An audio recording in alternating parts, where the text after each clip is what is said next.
안녕하세요 여러분. 오늘의 흥미로운 영상 내용은 트럼프 대통령, 이란과 이스라엘이 휴전에 합의했다고 밝혀. 그리고 이스라엘 공격 이후 러시아가 이란에 냉대를 하는 이유에 관한 것입니다. 우선 좋아요 버튼을 누르고 채널 구독 및 알림 설정 또 잊지 마세요. 여러분의 관심과 지지가 저희에게 큰 힘이 됩니다. 첫 영상의 특별한 뉴스는 중동에서 발생한 격동의 사태와 전격적인 평화 전환을 다룬 소식입니다. 이 내용은 미국의 대표적인 경제지 월스트리트 저널의 보도를 바탕으로 재구성된 것으로, 현재 전 세계의 이목이 집중되고 있는 이란과 이스라엘 간의 군사 충돌과 그에 따른 외교적 전환에 대해 자세히 전해드리겠습니다. 미국 동부 시간으로 6월 23일 오후 트럼프 대통령은 극적인 발표를 했습니다. 이스라엘과 이란이 휴전에 합의했다는 것입니다. 불과 몇 시간 전까지만 해도 전면전으로 치달을 것처럼 보였던 이두 중동 강대국 사이에 평화 협정 가능성이 생겨난 것입니다. 상황은 이렇습니다. 이란은 이날 카타르에 주둔 중인 미군 기지를 향해 미사일을 발사했습니다. 이에 아랍에미리트, 바레인, 쿠웨이트는 즉각적으로 자국의 영공을 폐쇄하며 긴장 상태에 돌입했습니다. 다행히도 미국 측은 미사일을 성공적으로 요격해 인명피해는 없었습니다. 트럼프 대통령은 이란 측이 공격 전에 카타르를 통해 경고를 보내왔다고 밝혔습니다. 그는 이 조기 통보 덕분에 부상자도 사망자도 없었다고 강조하며 이제는 이 지역에 평화가 찾아오기를 진심으로 바란다고 말했습니다. 하지만 이번 사태의 배경에는 이보다 더 깊은 맥락이 있습니다. 주말 동안 미국과 이스라엘은 이란의 핵시설을 상대로 대규모 공습을 단행했습니다. 공격 대상에는 특히 포르도우 핵 농축시설이 포함되었으며 유엔 원자력기구 사무총장은 이 공격이 매우 심각한 피해를 남겼을 가능성이 높다고 평가했습니다. 이스라엘은 핵심 진입 지점을 정밀 타격한 것으로 알려졌습니다. 이란의 반응은 단호했습니다. 이란 최고 지도자 아야톨라 알리 하메네이는 이란이 공격당하면 반드시 대응할 것이라는 강경한 메시지를 반복해왔으며 이는 실제 행동으로 이어졌습니다. 이란 군 당국자들은 이번 미국의 공습이 이란의 주권을 침해한 명백한 행위라고 규정하며 이제 미국 또한 전쟁의 당사자가 되었고 그에 따라 미국의 군사자산 역시 합법적인 공격 대상이라고 경고했습니다. 러시아도 즉각적인 반응을 보였습니다. 블라디미르 푸틴 러시아 대통령은 모스크바에서 이란 외무장관을 직접 만나 미국의 공습은 정당화될 수 없다며 러시아는 이란 국민을 보호하기 위한 조치를 취하겠다고 밝혔습니다. 이는 향후 국제 외교 지형에 또 다른 파장을 예고하는 부분이기도 합니다. 이처럼 짧은 시간 안에 극적인 전환이 일어난 이번 사태는 단순한 군사적 충돌을 넘어서 국제 외교와 안보 구조 전반에 영향을 미칠 수 있는 중대한 사건입니다. 특히 이란과 이스라엘 간의 갈등이 트럼프 대통령의 중재로 인해 평화협정으로 이어질 수 있을지 전 세계가 예의주시하고 있습니다.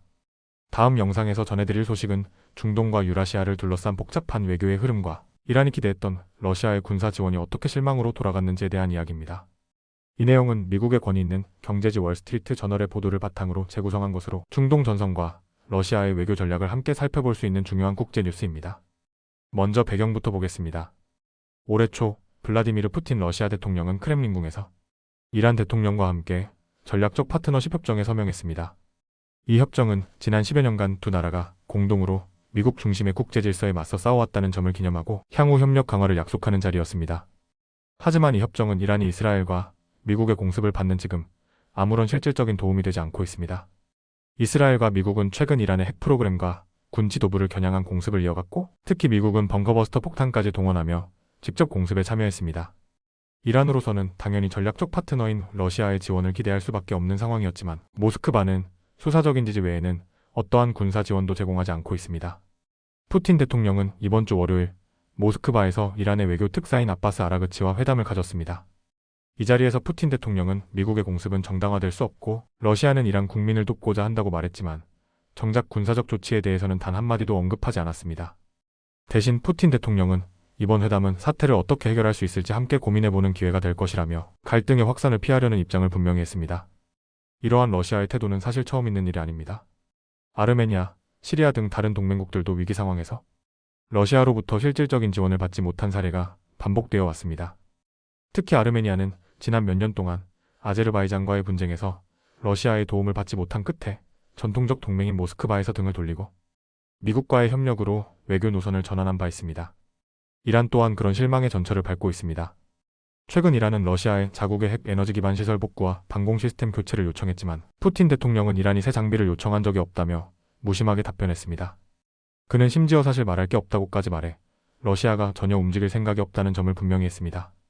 이러한 상황은 러시아와 이란의 파트너십이 실제로는 상호방위 조약이 포함되지 않은 제한적인 협력 관계였다는 점을 다시 한번 확인시켜주고 있습니다. 정보는 공유하되 전면전에 나서거나 직접 지원하는 일은 하지 않겠다는 것이 러시아의 기본 입장입니다. 그렇다면 러시아는 왜 이렇게 조심스러운 태도를 보이는 걸까요? 전문가들은 푸틴 대통령이 이란과의 관계보다 이스라엘과의 외교적 균형 그리고 트럼프 대통령과의 관계 유지에 더 관심을 두고 있다고 분석합니다. 트럼프 대통령은 우크라이나 전쟁과 관련해 러시아에 대한 체제를 비교적 완화해온 지도자입니다. 푸틴 대통령으로서는 지금 이란 편을 너무 강하게 들어 트럼프 대통령과의 관계에 금이 가는 것을 원치 않는 겁니다. 또한 러시아는 이번 이스라엘, 이란 전쟁이 석유 가격 상승을 유도하고 국제사회의 시선을 우크라이나 침공에서 다른 곳으로 돌릴 수 있다는 점에서 일정 부분 전략적 이득을 누리고 있습니다. 푸틴 대통령은 이 갈등에서 직접 개입하기보다는 외교적 중재자로 보이기를 원하고 있는 것입니다. 하지만 이러한 태도는 이란 내부에서도 큰 불만을 낳고 있습니다. 한이란 전문가는 러시아와 중국은 진정한 친구가 아니다.